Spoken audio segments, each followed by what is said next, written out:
नमस्कार, सत श्री अकाल, राम राम, सा खमाणी, वणक्कम, प्रणाम। आप सभी का ऑल्टरनेट मीडिया में फिर से स्वागत है। मैं आपकी होस्ट गायत्री देवी। हमारे साथ जुड़े हुए मेजर मदन कुमार जी। मैं कहूँ मोदी और शाह और दोवल बड़े ही निर्दयी हैं। कहाँ पूरे देश को उलझा हुआ है इस वक्त वेस्ट बंगाल इलेक्शंस में। कौन बाहुबली है जिसने टीएमसी को छोड़कर बीजेपी का हाथ पकड़ा?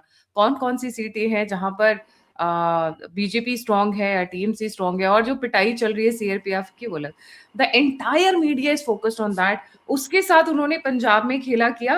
वेस्ट बंगाल से बैठ के Raghav Chadha makes an entry into BJP along with Swati Manewal, along with Harbhajan Singh and along with Ashok Mittal. But तीसरा और जिसकी तरफ किसी का ध्यान नहीं जा रहा है पिछले एक हफ्ते के अंदर अंदर, I think half a dozen mock drills are being conducted right on the border, Rajasthan, Gujarat, Jammu and Kashmir, Punjab and UP में भी शायद। I just check the dates, but या ये इन 4 स्टेट बॉर्डर स्टेट्स में मॉक ड्रिल्स चल रही हैं। तो क्या ऑपरेशन सिंधु 2 की डेट आ चुकी है? बैक टू बैक ताबड़तोड़। Major, a very warm welcome on the show.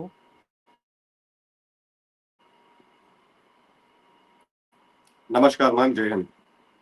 जय हिंद सर। हम ये मान के चले कि ऑपरेशन सिंधु 2 बहुत पास में है। नहीं, इसका बैकग्राउंड मैं बताता हूँ आपको। ये चर्चा स्टार्ट हुआ था जब जोधपुर एयरपोर्ट का इंडियन एयरफोर्स ने शट डाउन किया। मेंटेनेंस के लिए कारण बताया था कि मई 20 तक एयरपोर्ट नहीं ये होगा। सो मेंटेनेंस मतलब अब रनवे रिपेयर बोला था। Basically it's a defence air force, Indian air force का। तो वहां से ये चर्चा हुआ कि भाई ऑपरेशन सिंदूर 2.0 तैयार हो रहा है। मे बी एनिवर्सरी के टाइम पे ये कुछ करने की संभावना है। उसके बाद जो मॉक ड्रिल्स आप बता रहे हो, जो पंजाब में, राजस्थान में स्पेशली, अब शायद गुजरात में भी होगा, जो बॉर्डर स्टेट्स हैं, definitely this attracts lot of attention. इसके पीछे दो रीजन है। एक है पिछले 2 महीने से दिल्ली दंगे के बाद आपने देखा होगा ISIS ऑपरेटिव्स बहुत ज्यादा पकड़ा जा रहे हैं, यूपी, हरियाणा, महाराष्ट्र, दिल्ली, इस पे। So there is a intelligence input. शायद पाकिस्तान फिर से एक हमला इस बार में हिंटरलैंड में कर सकते हैं करके। सो उसमें दो मैसेज पाकिस्तान को हम सीधा दे रहे हैं कि लास्ट टाइम जो रिएक्शन टाइम था अप्रैल 22 से लेके मई 7 तक, करीब ऑलमोस्ट 3 हफ्ते का टाइम था। इस बार हम पाकिस्तान को ये बता रहे हैं कि 3 घंटे भी नहीं होगा, हम स्टार्ट कर देंगे ऑपरेशन सिंदूर 2.0। आप सोच लेना, क्योंकि वो किसी भी हालत में शॉर्ट नोटिस पे, मैं कह रहा हूँ 6 घंटे के अंदर इंडिया ने ऑपरेशन सिंदूर 2.0 स्टार्ट किया। अगर ये कुछ कर रहे हैं, then Pakistan has got no answer. Second है लार्जर ऑब्जेक्टिव, हमारा जो मेन ऑब्जेक्टिव है which is the retrieval of POK। उसका भी एक जियो पोलिटिकल अपॉर्चुनिटी मिल रहा है उसको वापस लेना करके, बट वो शायद नहीं कर पाएंगे क्योंकि हमारा एनर्जी सिक्योरिटी अभी एक क्वेश्चन मार्क में है स्ट्रेट ऑफ हार्मोज के चक्कर में। बट पाकिस्तान को हम ये बता रहे हैं कि देखिए, लास्ट टाइम जब मई 7 को ये हुआ, वो भी तैयार हो रहे थे अप्रैल 22 से लेके मई 7 तक। कंसिडरेबल इनको जो फौज है वो बलूचिस्तान बॉर्डर से निकाला इन्होंने, स्पेशली ईरान बॉर्डर से ऑलरेडी बहुत कम है फौज, उसमें से निकाला इन्होंने। और जो अफगानिस्तान के साथ बॉर्डर था उसमें से निकाला। वो अभी भी डिप्लॉयड है पाकिस्तान का, साइजेबल फोर्स पाकिस्तान का deployed. We are making a game की we are giving them ambiguity. हम तो तैयार हैं, कभी भी हम कुछ भी कर सकते हैं, विथ रीजन और विदाउट रीजन। विथ रीजन क्या है? एक टेररिस्ट अटैक। विदाउट रीजन क्या है? POK ऑब्जेक्टिव, कुछ भी हो सकता है। या रेड फोर्ट में अभी नए चार्जशीट फाइल किया हुआ है, उसका अगर डायरेक्ट लिंक निकल रहा है ऑपरेशन सिंदूर 2.0 तो चालू हो सकता है। This makes the enemy commit a certain sizeable amount of army. Afghanistan से साथ भी उनका अभी वो मतलब अनकंफर्टेबल ट्रूथ चल रहा है, उधर कभी भी खुल सकता है। और ये जो कार्रवाई कर रहे हैं ईरान के अगेंस्ट, ईरान भी आपको पता है 1 साल पहले इन्होंने मिसाइल स्ट्राइक किया था पाकिस्तान के ऊपर। तो बेसिकली ये कहीं हिल नहीं पा रहे वहां से। We are making them commit and that commitment comes with a lot of cost. Pakistan जैसा जो भिखारी देशों को इतनी फौज और इतनी लॉन्ग टर्म में कमिट करके रखना इटसेल्फ इज अ पनिशमेंट। ये हमारी स्ट्रेटेजी है, उस इस पे चल रहा है। सो बेसिकली हम उनके पैसे खर्च करवा रहे हैं and we are keeping them busy the whole time.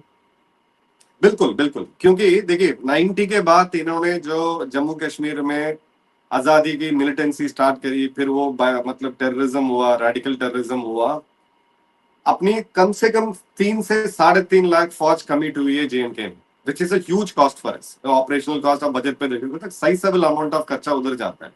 और उनकी खर्चा क्या है, जो तो अनपढ़ गवार जो ये होते हैं, मिलिटेंट होते हैं, टेररिस्ट होते हैं, इनको वहां से पार करके इधर भेजना, करीब मतलब 200 से 300 आतंकवादी पार करके, मतलब पाकिस्तान पार करके इंडिया के अंदर आते हैं। But we have to spend a sizeable amount of money. Same strategy, same medicine अभी इनको इंडिया दे रही है। भारत भी ये बोल रही है कि भाई तू हट नहीं सकता वहां से, इफ यू ट्राई एनीथिंग, आप वहां से पीछे जाओगे, then there is an opportunity for us to come and do. दूसरा, आप टेररिस्ट लॉन्च पैड तो स्टार्ट कर दिया, अभी जो उसका रिपोर्ट तो आ गया, 70 लॉन्च पैड तो इन्होंने स्टार्ट कर दिया। कुछ करोगे इस बार, पिछले बार मतलब ऑपरेशन सिंदूर 1.0 जैसा, आपको 3 हफ्ते का टाइम मैंने मिलेगा, 3 घंटे से 6 घंटे के अंदर आपके ऊपर अटैक स्टार्ट हो गई, which this country can't take it. तो वो मेजर ऑब्जेक्टिव है इसका। सो आपने जो बताया 70 launch pads with 800 terrorist ready on the border, so basically that's also deterrent जब आप बार बार मॉक ड्रिल करते हो। यहाँ बॉर्डर के मॉक ड्रिल की बात तो समझ में आती, पर अभी दिल्ली में भी हुआ था mock drill. I think it's somewhere about 1st or 2nd of April, if I'm not mistaken. Around that date, क्योंकि I had done a show also. तो दिल्ली में क्या करने का मतलब है mock drill? Are they preparing people for any kind of eventuality? देखिए ma'am, ऐसा है, लास्ट टाइम जो हमने देखा था, उस पे जो लड़ाई की टर्निंग पॉइंट थी, मई 9 रात को ये टारगेट कर रहे थे दिल्ली को, और एक बैलिस्टिक मिसाइल फायर किया था जो अपनी एयरफोर्स ने हरियाणा में सिरसा डिस्ट्रिक्ट में गिराया था उसको। सो दिल्ली वॉज टारगेटेड, और दिल्ली सबसे इंपॉर्टेंट प्लेस है, मतलब हमारा राजधानी है। तो दिल्ली को हमेशा प्रिपेयर करना, Delhi we can't take a chance. जो हमारा मैक्सिमम मिसाइल डिफेंस है वो सब बॉर्डर एरिया पे है, वी विल डिफेंड 99.99% कुछ आने की मतलब ये नहीं है। बट एक और मिसाइल यूएई में हमने देखा था, they are the best missile system, THAAD है, पैट्रियट है, उसके बाद भी इन द मॉडर्न वॉरफेयर जो हमारा लेसन अभी मिला ईरान में, when your air defence is overwhelm, एक ही टाइम पे आप मतलब एकदम ड्रोन भी करोगे और उसके बाद बीच में एक मिसाइल भी फायर करोगे, एक और मिसाइल हो सकता है कि वो अटैक मतलब गिरे। तो उसके लिए ये तैयारी चल रहा है। Delhi is very very important for us. मिशर, आपने एक न्यूज़ पढ़ी होगी रिसेंटली, एंड बिकॉज ये उसका मामला है, सिक्योरिटी का मामला है, और ऑपरेशन सिंदूर 2 किसी भी वक्त शुरू कर सकती है Indian government. They don't need a reason also. Pakistan social media के थ्रू जो माइनर्स हैं, उनको आर्म्स देकर भारत में भेजने की तैयारी कर रहे हैं। और ये हमने पीछे भी 1-2 केसेस पकड़े हैं। वो जो जो कैमरा लगाने वाला केस था जिसमें 22 लोग पकड़े गए थे गाजियाबाद के, माइनर्स थे उसके अंदर। सो आपकी कमेंट्री क्या रहेगी? इसको कैसे कंट्रोल कर सकते हैं? मतलब दिस इज़ अंडर एज बच्चों को इस्तेमाल कर रहे हैं, उनको हम पनिश भी नहीं कर सकते, हम उनको हैंग नहीं कर सकते, हम उनको जेल में नहीं डाल सकते हैं। ह्यूमन राइट्स वायलेशन के झंडे लोग खड़े हो जाते हैं लेकर। जी। ये है कि अगर मैं इसको दो तरीके से बता रहा हूँ, जब मैं फौज में था, एक्टिव वाला, उस पे भी सर्विस में भी था, तो उसमें जो बॉर्डर से पार करके आ रहा है उसके पास हथियार है, उसको हम आईडी कार्ड नहीं मांगते, जो आ रहा है उसको तो मरना ही है।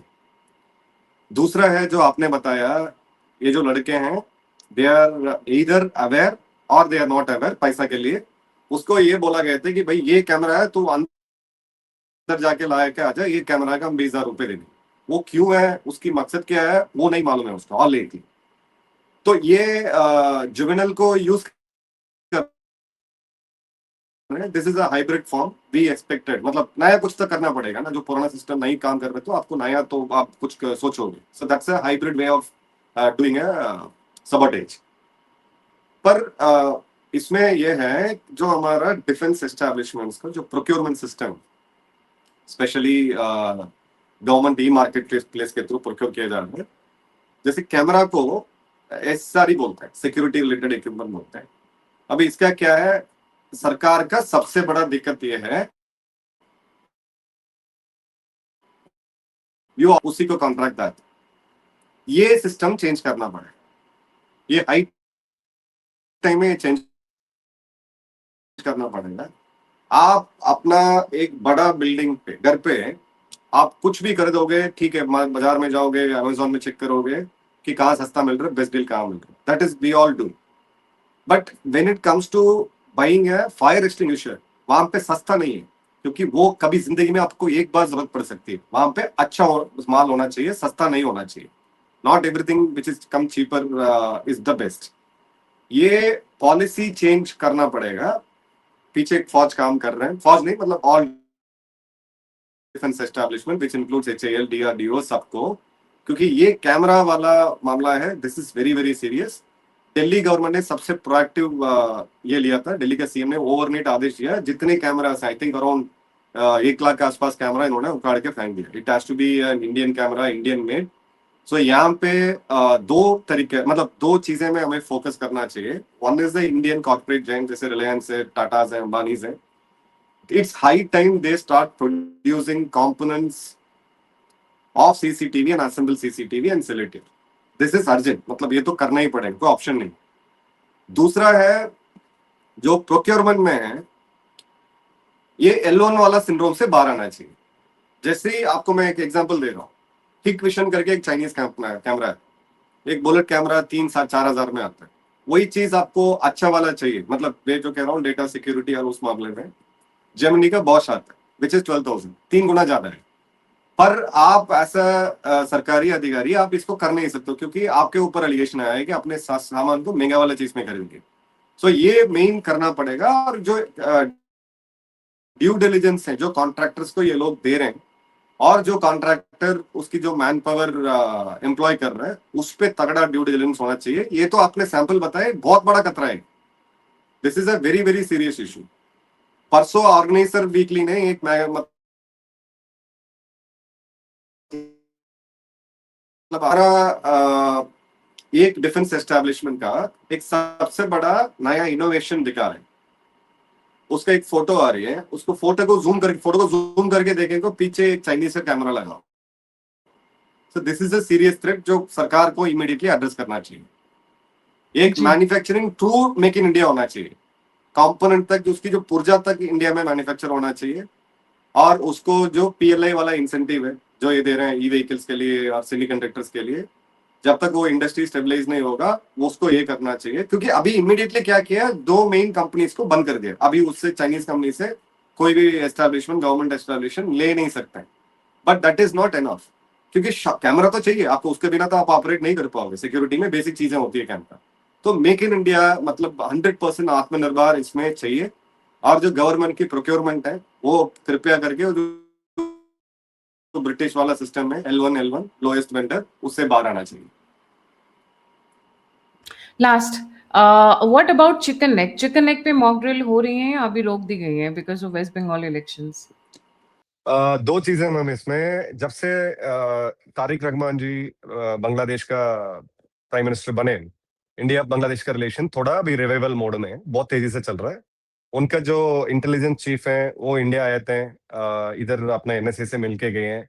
और उनका काफी इंटरनल क्लीनिंग हो रही है। जो 1.5 साल से जो यूनिस और इन्होंने जो जमातियों ने जो गदर मचाया वहां पे, इंटरनली बहुत कुछ क्लीन कर रहे हैं। पर उसका उनका रेपरकेशन भी है। जो शेख हसीना जी के साथ हुआ, वो इनके साथ भी होने का ज्यादा खतरा है, क्योंकि ही इज न्यू, वो UK से आए हैं। मतलब तो बांग्लादेश पॉलिटिक्स का अच्छी तरह जानते हैं, पर उनका काफी सारा ब्रेक है। सो वो अपना टीम बना दिया।